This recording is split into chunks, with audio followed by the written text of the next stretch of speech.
saya mungkin akan kasih kesempatan ke Bapak juga untuk menyapa pemirsa. Bapak ini sebagai Wali Kota Jakarta Utara tahun berapa Pak pertamanya?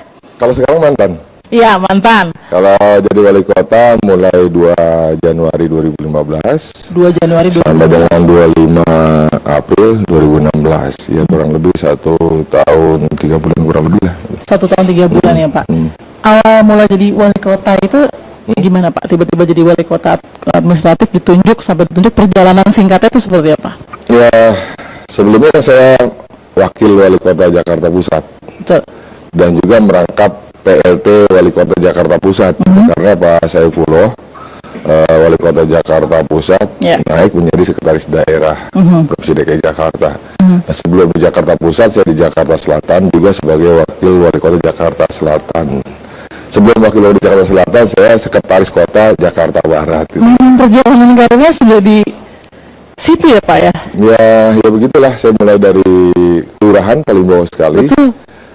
Pernah magang di kelurahan, kalau sekarang tenaga harian lepas ya Pak ya. Kalau dulu istilahnya magang atau honorer daerah di kelurahan Rawabuaya itu sekitar tahun 81.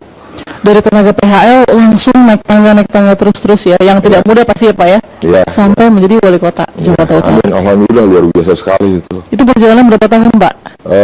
Sampai dengan saat ini sudah 81 berarti 35 tahun lah. 35 tahun di DKI Jakarta. Wah, luar biasa. Keluarga menerima Bapak sebagai wali kota pertama gimana Pak pada saat itu? Menerima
mengalir aja, dan saya juga tidak berpikir sampai Bapak bisa jadi wali kota gitu. Menjadi wali kota dari tenaga PHL jadi wali kota. Tenaga PHL. Artinya benar, kalau kerja benar, kerja lurus itu pasti ke sana gitu ya. Ya, insya Allah. Baik. Ibu, tapi kita juga dapat sedikit bocoran Pak Rustam ini tuh atlet sebenarnya ya. Main sepak bola, main golf juga. Ya, sebenarnya sih dulu main bola ya Pak. Iya kan, main sepak bola kan? Soalnya waktu pacaran saya sering dibawa main bola. Baik, walaupun kalah gitu ya. Baik. buka kartu. Tapi iya, nah ada cerita nih katanya karena cedera akhirnya pindah ke golf. Nah, golf ini agak-agak ngetren sekarang nih istilahnya. Nanti kita akan bicara Bu Inat ya. Harus sama sesaat lagi ya, tetap di Apa Kabar Indonesia Malam.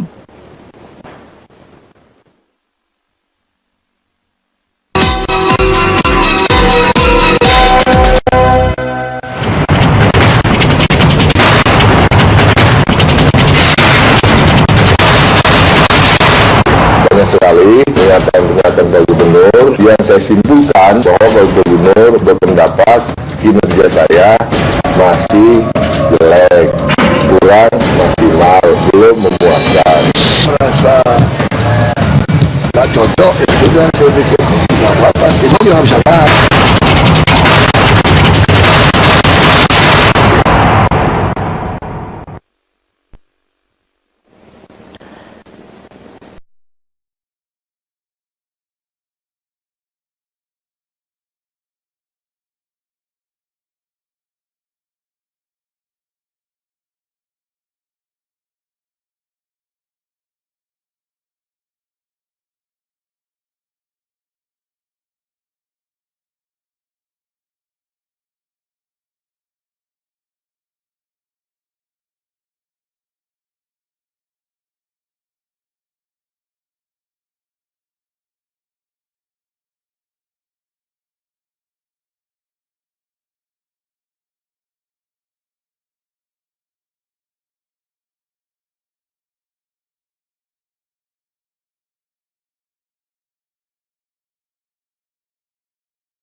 golf memang saya paham Pak Gubernur juga membatasi ya karyawannya untuk main golf karena memang tidak etis juga. Kalau beliau bilang di saat masyarakat sedang terpuruk susah seperti ini ada pejabat yang main golf seperti itu.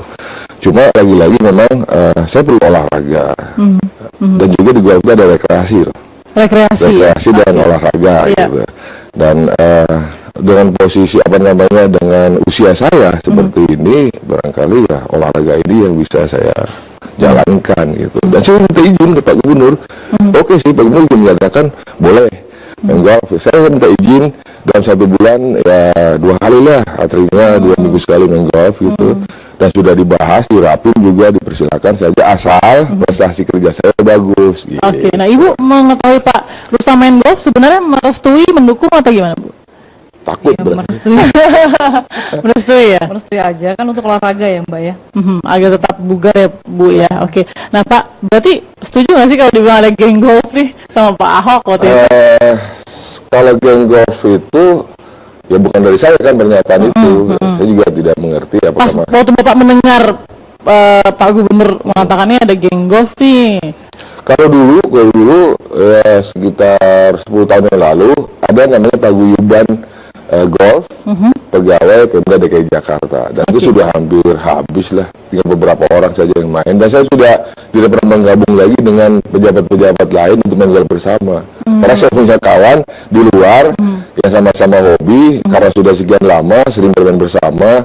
Dan itu terus saya mainkan pada setiap hari libur. Oke, saya ingin tanya ke Ibu Inatnya. Ibu Inat kan pasti dengarkan Bu ya, dibilang katanya Pak Rustam geng golf gitu ya, terus kemudian di situ ada konotasi sedikit negatif lah bahwa di situ bisa atur jabatan dan lain-lain. Ibu tuh dengar pertama kali gimana Bu? Saya percaya dengan suami saya. Dari dulu saya udah percaya, jadi kayaknya nggak mungkin lah. Dan itu juga tidak ngoyo kok dengan jabatan. Saya juga tidak pernah meminta suami saya untuk jadi apa atau jadi apa.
Cara saya mau mundur, nah baru saya kaget nggak Bu?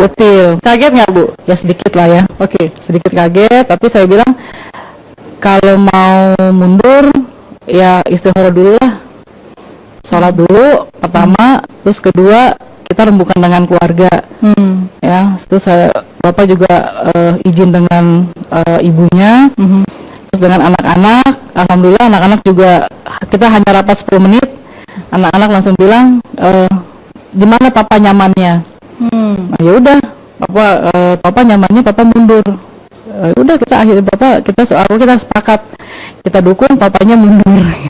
Ibu ada sedih nggak ketika Pak Rustam memutuskan untuk mundur? Enggak sih ya. Kan saya bilang tadi bahwa saya tidak pernah ngoyo mengangkat suami saya menjadi apa. Jabatan cuma amanah. Gitu. Jadi ya udahlah, kalau memang Bapak merasa aman tidak mempunyai jabatan, ya tidak masalah buat saya gitu. Ya meskipun pasti ada perbedaannya Bu ya, tapi itu tidak pengaruh sama sekali untuk keluarga. Wow. Perbedaan apa nih? Perbedaannya ya pasti kan berbeda dengan dia jadi wali kota sampai menjadi sekarang staf ya Pak ini ya. TKD-nya. Iya. Gimana tuh Pak? Gimana Bu? Saya tipe orang yang apa ya tidak banyak menuntut sih, boleh tanya deh. Iya Pak ya. Ini bisa langsung diklarifikasi jadinya. Tidak banyak menuntut. Jadi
tidak sengaja.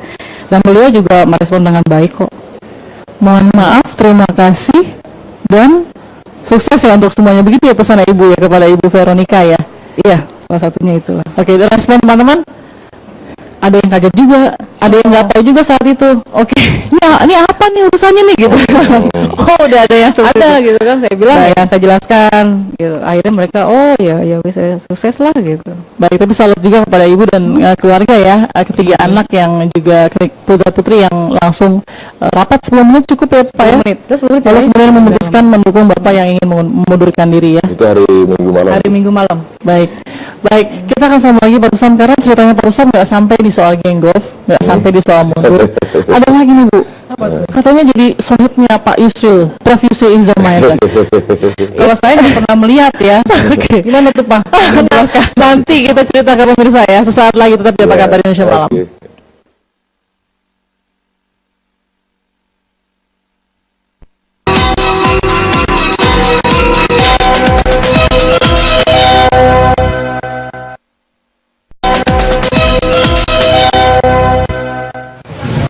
Dan dia merasa nggak cocok, ya sudah saya pikir nggak apa-apa, ini juga bisa nahan.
itu mengatakan hal-hal demikian soal golf dan lain-lain.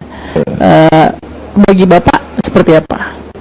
Ya, alhamdulillah kalau bercanda, tapi kalau peristiwa rapat itu yang mengaitkan saya bersekutu dengan Pak Yusril, barangkali yang pertama saya nyatakan tidak, karena kenal pun tidak gitu. Satu ruangan tidak, satu lapangan berdua ataupun dengan lain-lainnya tidak, radius 200 meter juga tidak pernah bertemu berkumpul dengan Pak Yusril gitu.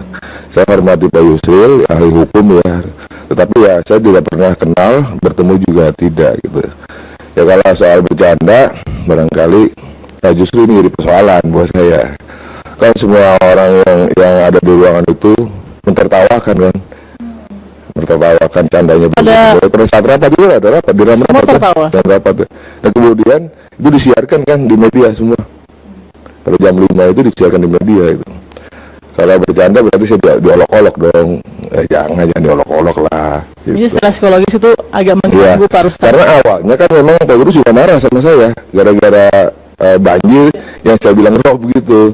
Karena saya udah minta maaf ya kalau memang sekali informasi gitu. Tapi ya itulah kemampuan yang ada pada saya untuk menjelaskan bahwa kondisi khususnya di Gunung Sahari seperti itu gitu.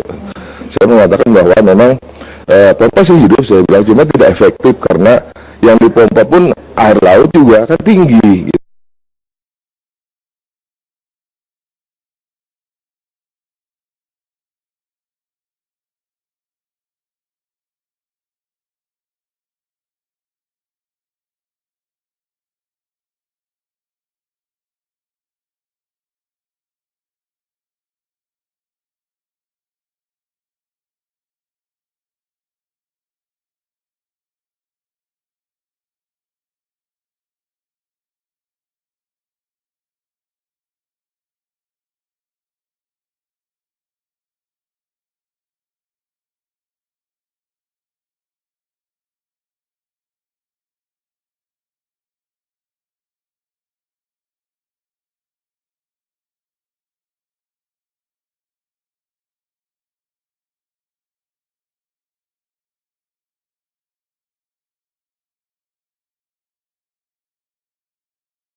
Gitu. Karena saya juga punya keluarga, anak saya juga melihat, orang tua saya juga menonton, mereka juga. Apa komentar keluarga pada saat melihat Bapak dipertawakan di?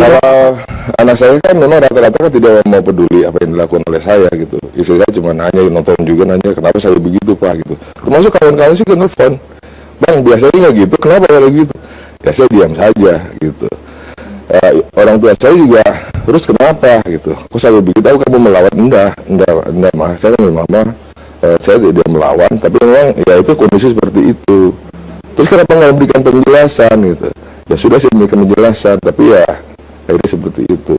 Jadi kesimpulannya saya yang pertama sebenarnya saya merasa bahwa Pak Gubernur menilai saya kurang baik kinerja, satu. Nah konsekuensinya karena saya diangkat oleh Pak Gubernur, kemudian saya bertanggung jawab kepada Pak Gubernur selaku pimpinan menilai saya kurang baik kerjanya, tanggung jawab moral saya kembalikan kepercayaan itu kepada pimpinan gitu. Ada nggak sedikit Bapak ingin banding? Saya kinerja saya tidak jelek kok, atau kinerja saya sudah sesuai dengan track yang ditugaskan dengan diamanahkan? Ada nggak sedikit itu? Gak apa-apa, nanti bagian dari perjalanan hidup sejarah saya, nanti ya masyarakat yang menilai sendirilah, saya nggak perlu lah bandingkan. Tapi bila mana pimpinan sudah menyatakan ketidakpuasan, ya sementara pimpinan itu memberikan amanah kepada saya, ya saya harus mengembalikan amanah itu, konsekuensi moral. Karena memang itulah, saya harus menunjukkan bahwa saya punya moral. Kalau dinilai oleh pimpinan tidak baik, ya kembalikan saja itu. Pada saat Bapak mengembalikan amanah itu sebagai wali kota Jakarta Utara, respon pertama apa?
Apa yang Bapak sampaikan di situ? Tapi sebenarnya kalau yang kita lihat sekarang nih Pak, katanya Pak Rustam juga sempat curhat ke Pak Jarod. Benar nggak nih Pak?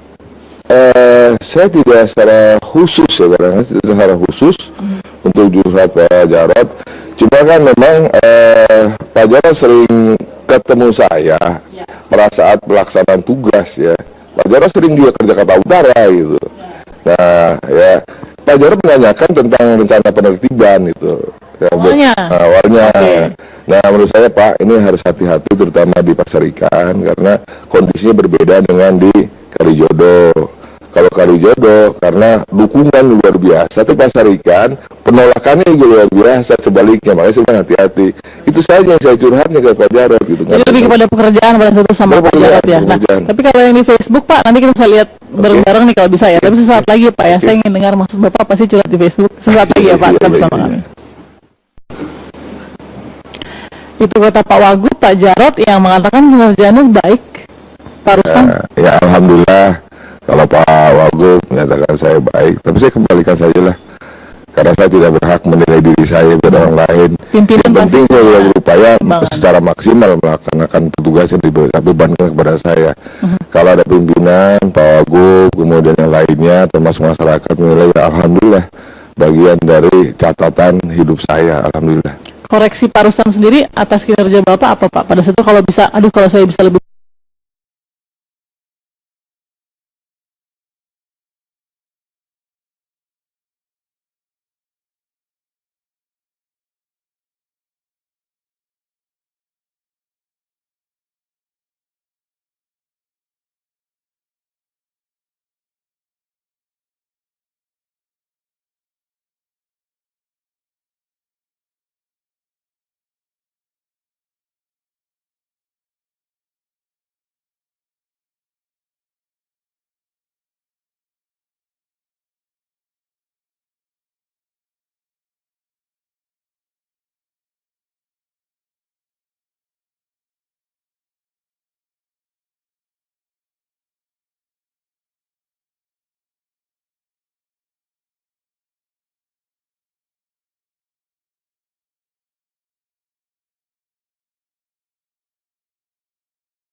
Silakan saja, saya nggak baca lagi seperti apa.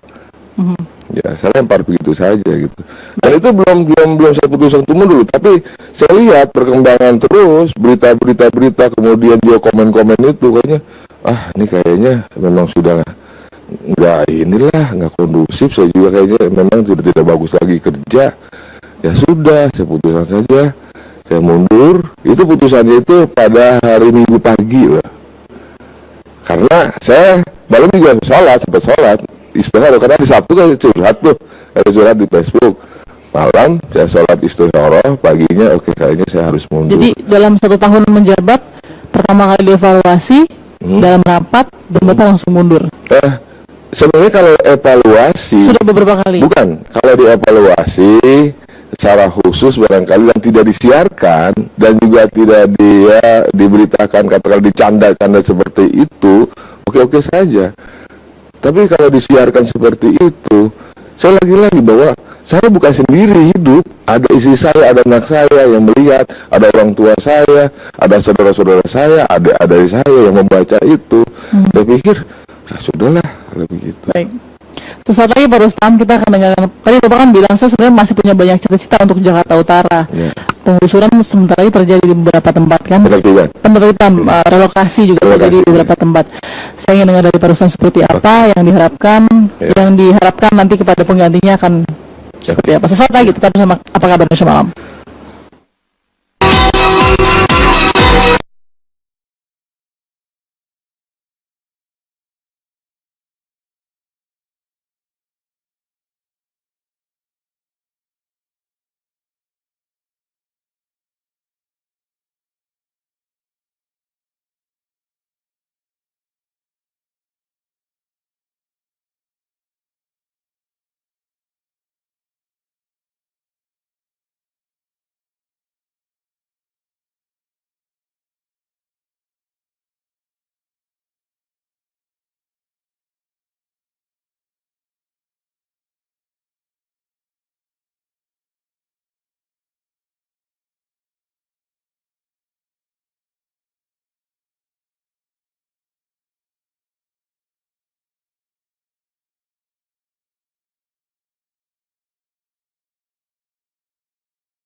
Masyarakat sendiri kan masih enggan di relokasi ya. Dari 300 kakak yang baru berhasil saya relokasi itu kurang lebih 200-an ya. Masih ada 100 kepala keluarga yang menolak untuk relokasi, dan pada saat hari H berhasil kita bujuk tinggal kurang lebih 50 kepala keluarga yang belum relokasi masih menolak. Lagi memang harusnya ini ada semacam pendekatan khusus supaya mereka mau, karena masih ada manusia di situ loh. Nggak bisa kita langsung bongkar sekaligus, harus kita pindahkan dulu, baru kita tertibkan bangunannya. Beda kalau jodoh semua sudah keluar, kemudian kita juga sudah relokasi, makanya tinggal bangunan-bangunannya lebih mudah. Nah di sini kayak ada tantangan, ada penentangan dari masyarakat di situ yang harus kita atasi secara baik sebenarnya. Dan ini mudah-mudahan akan clear, karena di sana juga ada rumah perahu, alhamdulillah sudah beres. Tinggal masih ada pengungsi yang masih di luar Batang, yang masih bertahan. Mereka memang tidak mau relokasi, atau mereka juga memang tidak punya persyaratan masuk ke rumah susun. Ini persoalan tersendiri. Tapi harus kita selesaikan kan. Mudah-mudahan ada prioritas di situ Pak ya, karena kan belum semuanya fix. Memang harus ya bukan yang tertinggal ini, yang belum berhasil kita relokasi, baik yang tidak punya persyaratan maupun tidak mau, harus kita upayakan jangan berada di masjid ya seperti itu. Gitu. PR sebenarnya itu.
Bagi Bapak seperti apa? Ya, alhamdulillah kalau bercanda, tapi kalau peristiwa rapat itu yang mengaitkan saya bersekutu dengan Pak Yusril, barangkali yang pertama saya nyatakan tidak, karena kenal pun tidak gitu.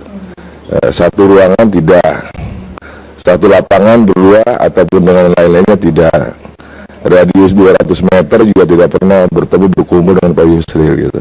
Saya hormati Pak Yusril, ahli hukum ya, tetapi ya saya tidak pernah kenal, bertemu juga tidak gitu. Ya kalau soal bercanda, barangkali justru ini jadi persoalan buat saya.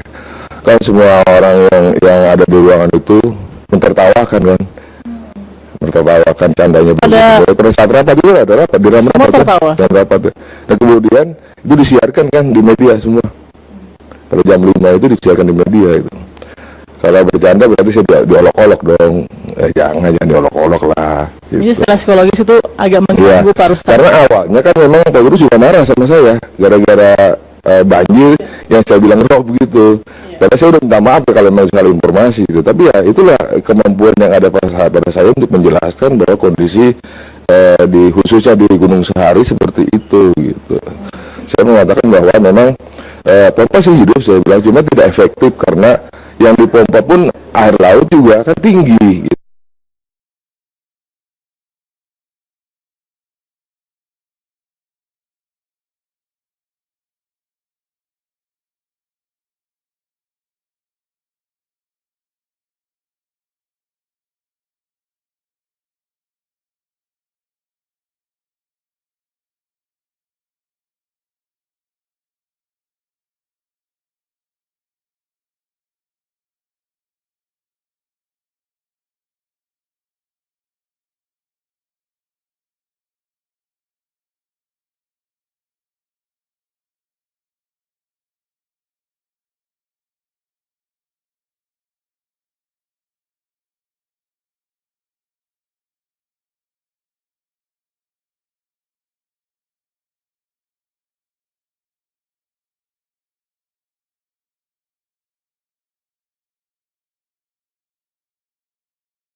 Gitu. Karena saya juga punya keluarga, anak saya juga melihat, orang tua saya juga menonton, mereka juga. Apa komentar keluarga pada saat melihat Bapak dipertawakan di? Kalau anak saya kan memang rata-rata kan tidak mau peduli apa yang dilakukan oleh saya gitu. Istri saya cuma nanya, nonton juga nanya, kenapa saya begitu Pak gitu. Termasuk kawan-kawan sih nelfon, Bang biasanya nggak gitu, kenapa kayak gitu?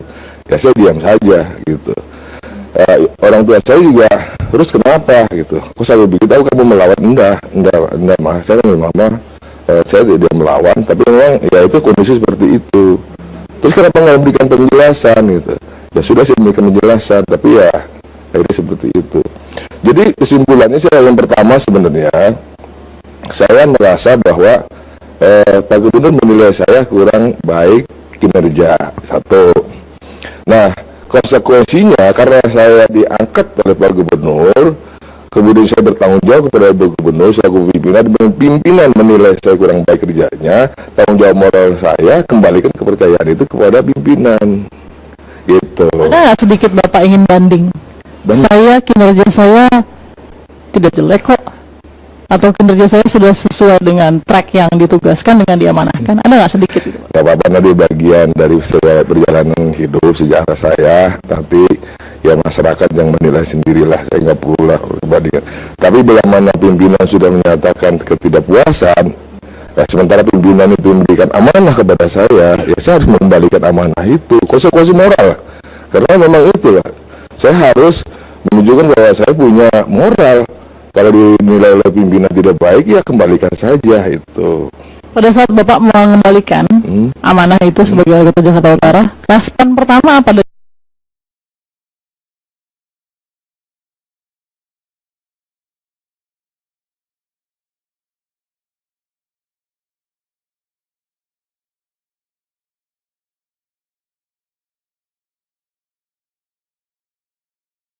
Pernah ngoyo mengangkat suami saya menjadi apa jabatan cuma amanah gitu. Jadi ya udahlah, kalau memang Bapak merasa aman tidak mempunyai jabatan, ya tidak masalah buat saya gitu. Ya meskipun pasti ada perbedaannya Bu ya, tapi itu tidak pengaruh sama sekali untuk keluarga.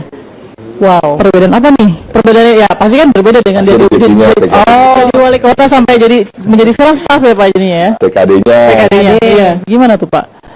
Gimana Bu? Saya tipe orang yang tidak banyak menuntut sih, boleh tanya deh. Iya Pak ya. Ini bisa langsung diklarifikasi jadinya. Tidak banyak menuntut, jadi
tidak sengaja. Dan beliau juga merespon dengan baik kok.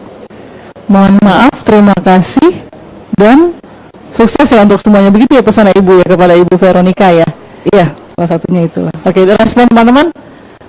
Ada yang kaget juga, ada yang nggak tahu juga saat itu. Oke, ini apa nih urusannya nih gitu.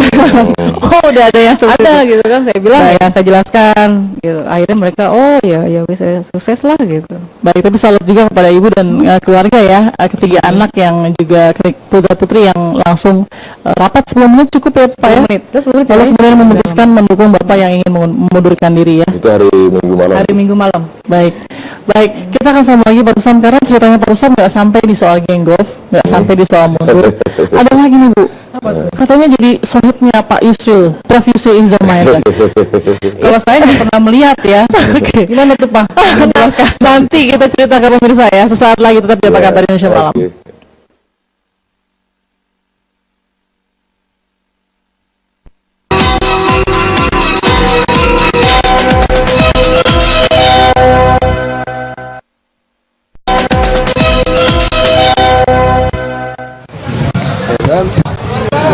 merasa nggak cocok, ya sudah saya pikir nggak apa-apa. Ini juga bisa lahan.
Itu mengatakan hal-hal demikian soal golf dan lain-lain. Saya mungkin akan kasih kesempatan Bapak juga untuk menyapa pemirsa. Bapak ini sebagai Wali Kota Jakarta Utara tahun berapa Pak pertamanya? Kalau sekarang mantan. Iya, mantan. Kalau jadi wali kota mulai 2 Januari 2015 2 Januari 2015 sampai dengan 25 April 2016. Ya kurang lebih 1 tahun 3 bulan kurang lebih lah. 1 tahun 3 bulan ya Pak. Awal mulai jadi wali kota itu gimana Pak? Tiba-tiba jadi wali kota administratif ditunjuk sampai ditunjuk, perjalanan singkatnya itu seperti apa? Ya sebelumnya saya wakil wali kota Jakarta Pusat. Betul. Dan juga merangkap PLT Wali Kota Jakarta Pusat karena Pak Saifullah Wali Kota Jakarta Pusat naik menjadi sekretaris daerah Provinsi DKI Jakarta. Nah, sebelum di Jakarta Pusat saya di Jakarta Selatan juga sebagai wakil Wali Kota Jakarta Selatan. Sebelum wakil Wali Jakarta Selatan saya sekretaris kota Jakarta Barat. Perjalanan karirnya sudah di situ ya Pak ya? Ya begitulah, saya mulai dari kelurahan paling bawah sekali. Betul.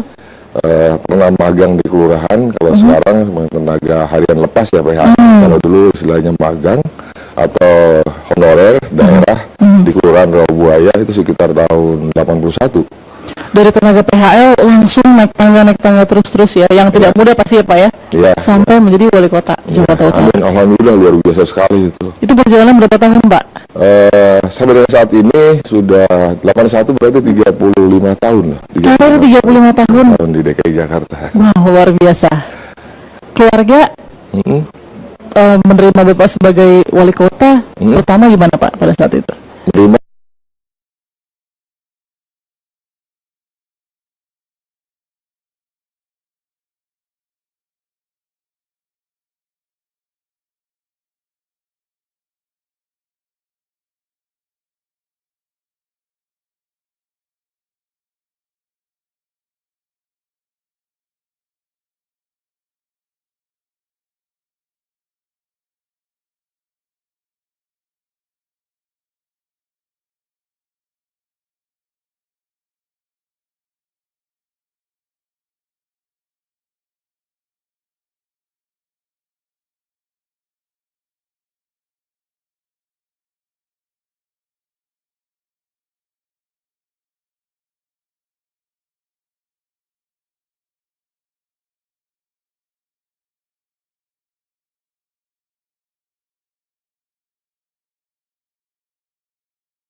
Iya, mengalir aja, dan saya juga tidak berpikir sampai Bapak bisa jadi wali kota gitu, menjadi wali kota.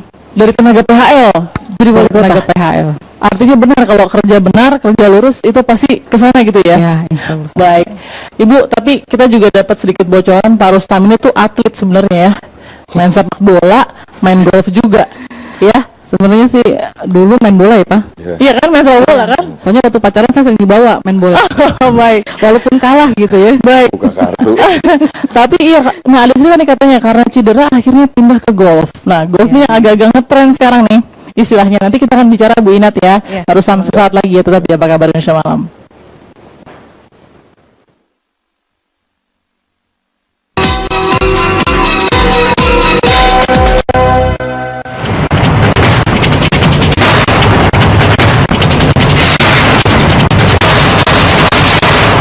Banyak sekali pernyataan Pak Gubernur yang saya simpulkan bahwa Pak Gubernur berpendapat kinerja saya masih jelek, kurang maksimal, belum memuaskan.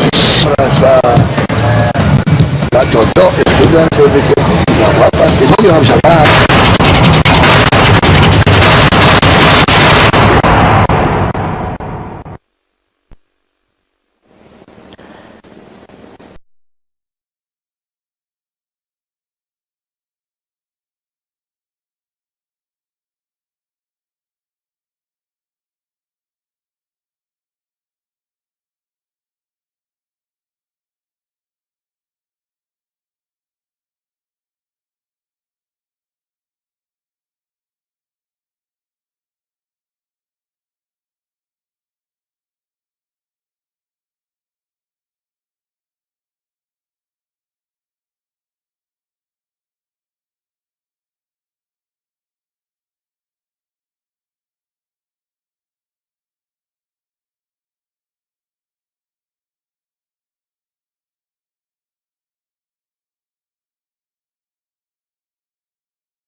Apa yang Bapak sampaikan di situ, tapi sebenarnya kalau yang kita lihat sekarang nih Pak, katanya Pak Rustam juga sempat curhat ke Pak Jarod, benar nggak nih Pak? Saya tidak secara khusus ya, secara khusus untuk curhat Pak Jarod. Cuma kan memang Pak Jarod sering ketemu saya pada saat pelaksanaan tugas ya. Pak Jarod sering juga kerja Jakarta Utara gitu. Nah ya, Pak Jarod menanyakan tentang rencana penertiban itu. Ya, awalnya. Nah menurut saya Pak, ini harus hati-hati terutama di Pasar Ikan karena kondisinya berbeda dengan di Kalijodo. Kalau Kalijodo karena dukungan luar biasa, tapi Pasar Ikan penolakannya juga luar biasa, sebaliknya. Makanya saya hati-hati. Itu saja yang saya curhatnya ke Pak Jarod gitu. Jadi lebih kepada pekerjaan pada satu sama Pak Jarod ya. Nah, tapi kalau yang di Facebook Pak, nanti kita bisa lihat bareng-bareng nih kalau bisa ya. Tapi sesaat lagi Pak ya, saya ingin dengar maksud Bapak apa sih curhat di Facebook. Sesaat lagi ya Pak, tetap bersama kami. Itu kata Pak Wagub, Pak Jarod yang mengatakan kinerjanya baik. Pak Rustam? Ya alhamdulillah kalau Pak Wagub menyatakan saya baik, tapi saya kembalikan saja lah. Karena saya tidak berhak menilai diri saya pada orang lain. Yang penting saya sudah berupaya secara maksimal melaksanakan petugas yang dibebankan kepada saya. Kalau ada pimpinan, Pak Wagub, kemudian yang lainnya, termasuk masyarakat menilai, ya alhamdulillah bagian dari catatan hidup saya, alhamdulillah. Koreksi Pak Rustam sendiri atas kinerja Bapak apa Pak? Pada saat itu kalau bisa, kalau saya bisa lebih.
Silakan saja, saya nggak baca lagi seperti apa. Ya, saya lempar begitu saja gitu. Dan itu belum saya putuskan tunggu dulu. Tapi saya lihat perkembangan terus berita, kemudian juga komen-komen itu kayaknya, ini kayaknya memang sudah nggak kondusif. Saya juga kayaknya memang sudah tidak bagus lagi kerja. Ya sudah, saya putuskan saja. Saya mau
lah, memang saya paham Pak Gubernur juga membatasi ya karyawannya untuk menggarap karena memang tidak etis juga. Kalau beliau bilang di saat masyarakat sedang terpuruk susah seperti ini ada pejabat yang main golf seperti itu.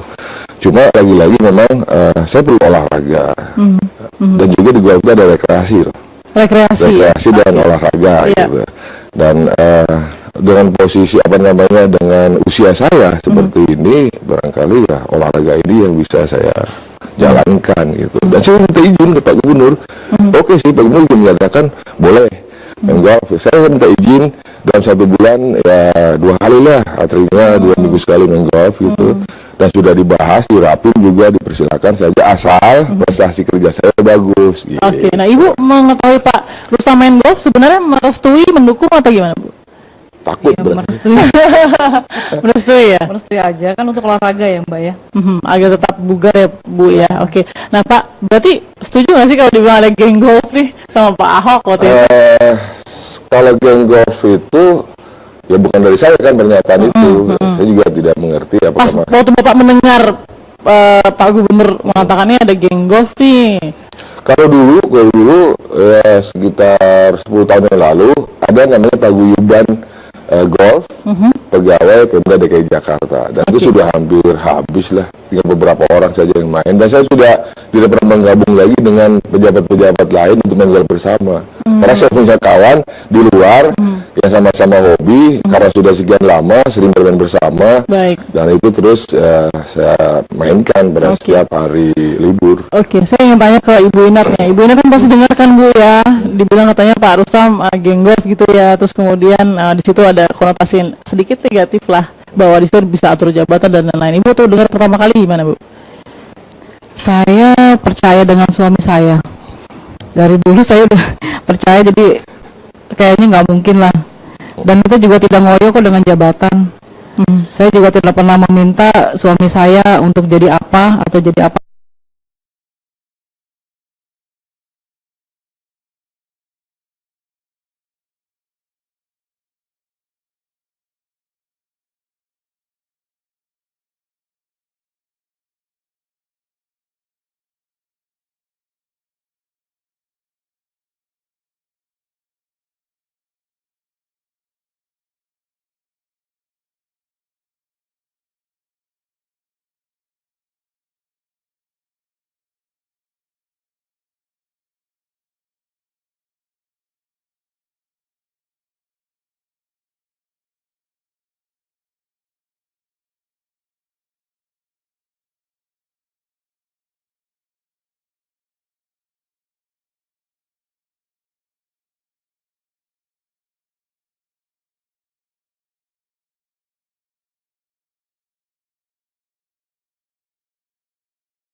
Cara saya mau mundur, nah baru saya kaget nggak Bu?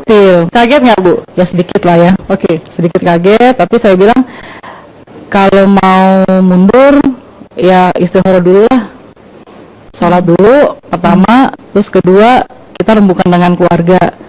Ya, terus Bapak juga izin dengan ibunya, terus dengan anak-anak. Alhamdulillah anak-anak juga, kita hanya rapat 10 menit, anak-anak langsung bilang gimana papa nyamannya. Nah ya udah, papa nyamannya papa mundur. Udah kita akhirnya kita sepakat, kita dukung papanya mundur. Ibu ada sedih nggak ketika Pak Rustam memutuskan untuk mundur? Enggak sih ya, kan saya bilang tadi bahwa saya tidak